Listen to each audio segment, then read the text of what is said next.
Retrouvez Passion Auto avec Pionnier.re, le spécialiste de l'autoradio. Retrouvez Passion Auto avec Herzaudio.re. Retrouvez Passion Auto avec Autoradio.re par ODRD2SK Audio. Bonjour à tous et bienvenue dans cette troisième partie de notre reportage sur le Rétromobile 2022 qui s'est tenu à Paris, porte de Versailles, en mars dernier.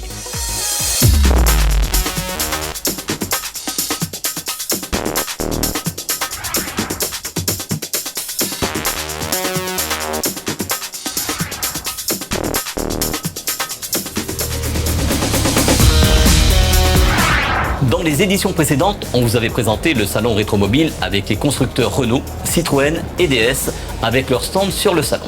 Aujourd'hui, on continue ce reportage avec les autres aspects du salon, comme les émissions françaises qui sont venues sur le Rétromobile.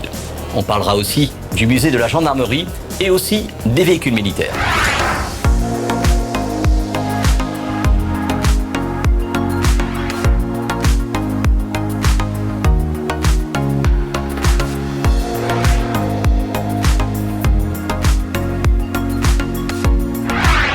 Les passionnés automobiles sont friands d'émissions liées à l'automobile, comme Wheeler Dealer France et Vintage Mécanique.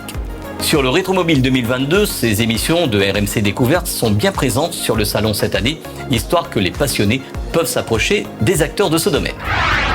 Alors pour être très franc, en fait on est présent à Rétromobile depuis maintenant 4 ou 5 ans. Tous les ans on fait un stand où on essaye de montrer à la fois des véhicules de la saison qui vient de s'écouler et parfois de la saison qui va arriver. Donc là on a 3 véhicules, donc la NSU Aero 80 qui en fait était dans la saison 6 qui a déjà été diffusée il y a quelques mois. La petite 204 de course qui était aussi dans la saison 6 et qui a en plus participé au Tour Auto en 2021 et qui va reparticiper au Tour Auto en 2022. Et puis ce qu'on appelle le teaser de la saison 7, c'est cette DS21 qui elle n'est pas encore connue des gens puisque l'épisode n'est pas encore diffusé. C'est donc un épisode de la future saison 7 qui va être à l'antenne à partir de avril-mai 2022. Voilà, donc là c'est vraiment le teaser de la nouvelle saison. Et puis on essaie de faire ce stand parce que ça permet aussi de réunir les gens de l'équipe qui viennent, qui passent boire un verre, que les gens nous voient en vrai, qu'on puisse discuter, faire des selfies, des autographes, tout ce qu'on veut. Voilà, parce que nous, ce que je dis tout le temps, c'est que une émission de télévision n'existe que s'il y a des téléspectateurs derrière.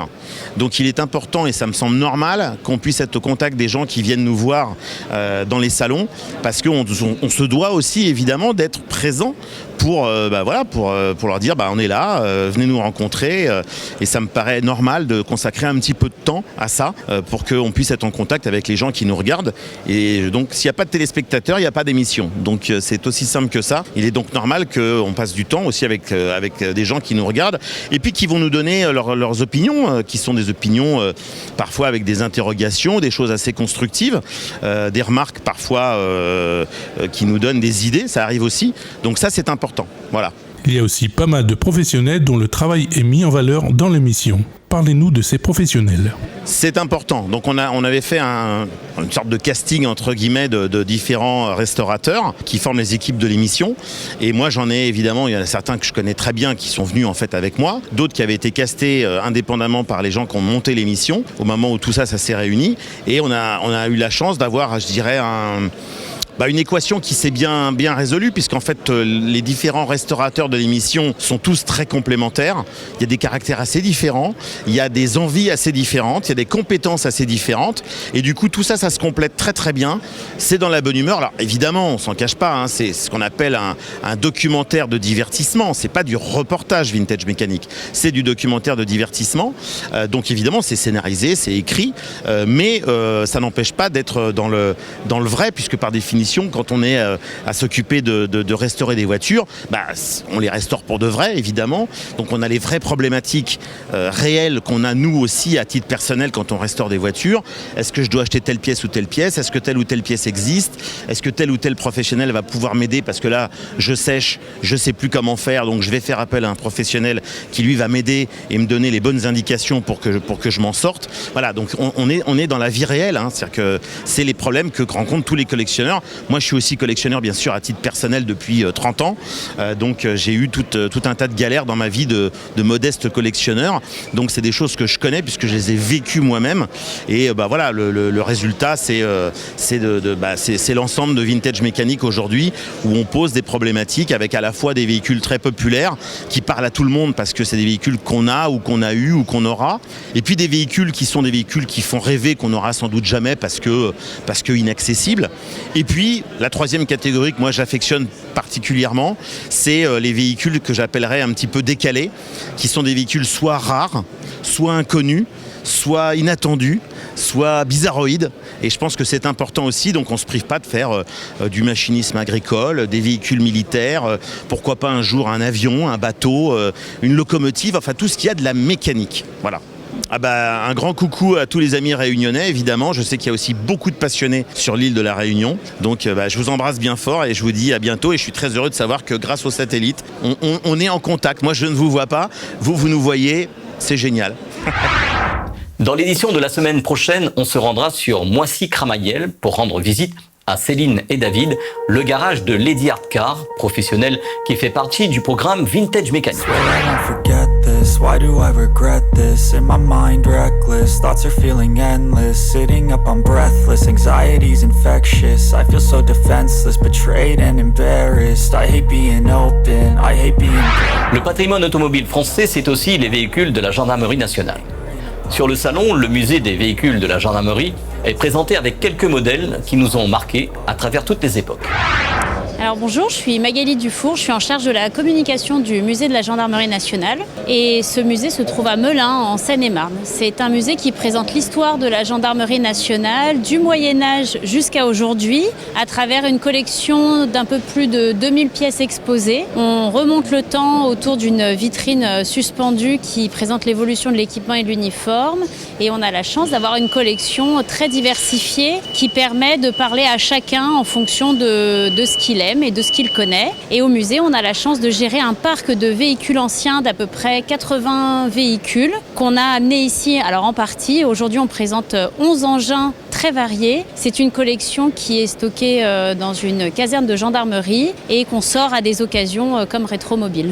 Alors la plus ancienne voiture, ça doit être une traction qu'on a chez nous mais qui est dans un état très, très médiocre. Et la plus récente, c'est la Mégane RS qu'on présente sur le stand cette année qui affiche près de 400 000 km au compteur et c'est la raison pour laquelle on l'a fait rentrer dans la collection. La force de la collection de la mémoire mécanique, c'est d'avoir des véhicules emblématiques qui parlent à la conscience populaire. Vous l'avez cité, les Stafettes, l'Alpine. On a sur le stand l'Alpine A310 qui, on l'espère, devrait rouler prochainement. Ça fait partie des objectifs de restauration des véhicules. On a aussi des véhicules alors plus anecdotiques mais assez emblématiques, la Matrajet et derrière moi des véhicules inattendus comme l'Alouette 2 qu'on a réussi à conserver.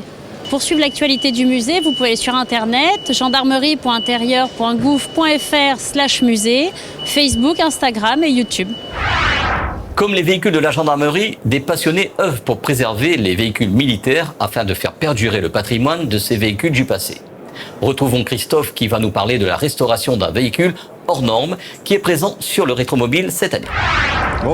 Bonjour à tous, je m'appelle Christophe Hilbrand, je suis le président de l'association Univem qui est présente sur ce Rétromobile 2022. Donc nous exposons du matériel militaire américain de la Deuxième Guerre mondiale, américain et 2e division blindée française.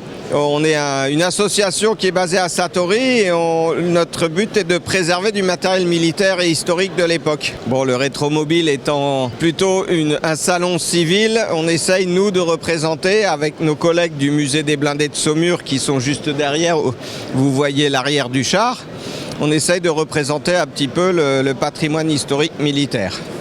Au même titre que le musée des blindés qui est derrière nous, à l'Univem, on va dire notre fer de lance, c'est que tous les véhicules sont fonctionnels. Donc on participe à multiples commémorations pour des mairies, pour tout un tas d'activités diverses qui sont commémoratives. Et on y va par la route avec nos véhicules en toute autonomie. Globalement, on voit qu'il n'y a pas eu de rétromobile l'année dernière. Il y a énormément de monde. Une très bonne ambiance. Nous, on a été vraiment félicités pour la restauration de notre véhicule. Donc il y a un impact très positif et on est très content d'être ici, de pouvoir déjà nous exposer et nous faire connaître. Et je pense que Rétromobile, pour ça, c'est vraiment un des moments phares de l'année pour pouvoir le faire. Les marques françaises sont bien représentées sur le rendez-vous de la voiture de collection à Paris. C'est le cas des huiles Motul qui nous accueillent sur leur stand. Alors bonjour, Baptiste Plaine, je suis responsable de la communication de la marque Motul. Bienvenue sur le stand de la marque Motul. On est ici à Rétromobile, porte de Versailles, dans la capitale, à Paris. Sur ce stand Motul, on présente tout l'univers de la marque. Alors vous connaissez pour certains la marque Motul, une marque riche d'une longue histoire, plus de 160 années au service de la passion, automobile et moto. Donc nous proposons une large gamme de lubrifiants haut de gamme, haute performance à destination de tous les véhicules, qu'ils soient auto, moto, qui soient également marins, etc.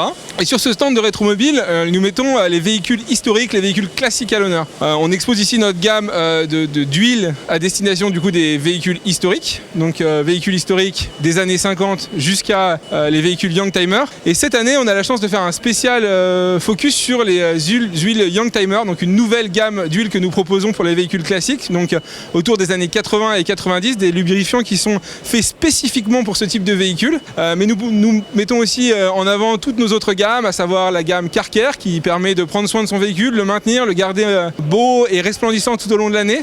Nous présentons aussi tout notre merchandising, la gamme de vêtements et tous les autres produits Motul dédiés à la compétition, à savoir la mythique huile que nous venons de renouveler, la 300V.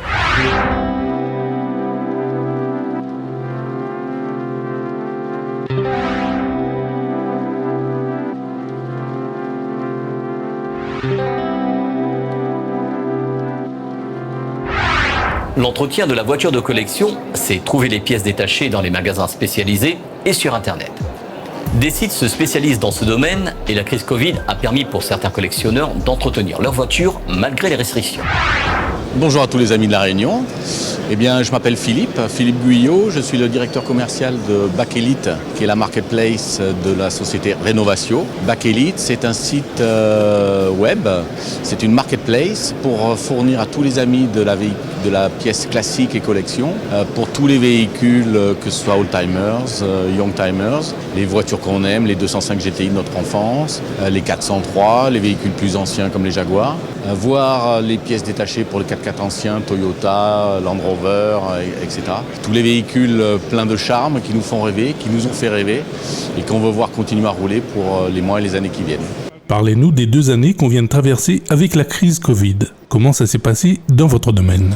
Écoutez, ça a plus que bien fonctionné parce qu'en fait, Dieu sait que c'est un grand malheur qui nous est arrivé, mais ça a eu un impact positif sur l'activité de la pièce classique et collection, dans la mesure où comme les gens étaient confinés, comme les gens ne pouvaient pas sortir de chez eux, eh bien ils sont descendus dans le garage et ils sont allés s'occuper de leur voiture ancienne dont ils n'avaient pas le temps de s'occuper. Et comme les approvisionnements en pièces étaient compliqués puisque les gens ne pouvaient pas se déplacer, eh bien ils sont allés se servir de bakelite.eu pour trouver des pièces sur Internet, donc sur cette marketplace, et ainsi solutionner les problèmes d'approvisionnement de pièces. Est-ce que votre site est connu des passionnés de l'île de la Réunion ? Mais pas assez.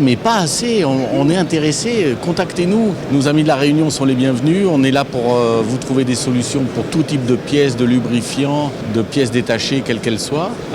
Nous expédions dans le monde entier, donc a fortiori à la Réunion, il n'y a aucun problème. Je me dévouerai bien pour livrer les pièces personnellement d'ailleurs. Cette 3e partie de notre reportage sur le rétromobile est à présent terminée. Dimanche prochain, ça sera la suite de notre déplacement sur l'Hexagone avec la visite du musée de l'automobile à Mulhouse avec la collection Schlumpf.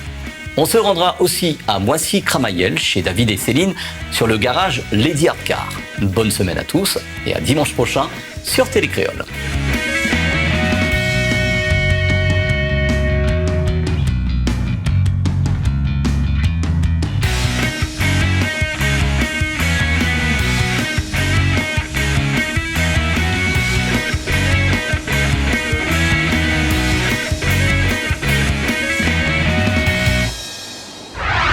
Retrouvez Passion Auto avec Pionnier.re, le spécialiste de l'autoradio. Retrouvez Passion Auto avec Herzaudio.re. Retrouvez Passion Auto avec autoradio.ru par ODRD2SK Radio.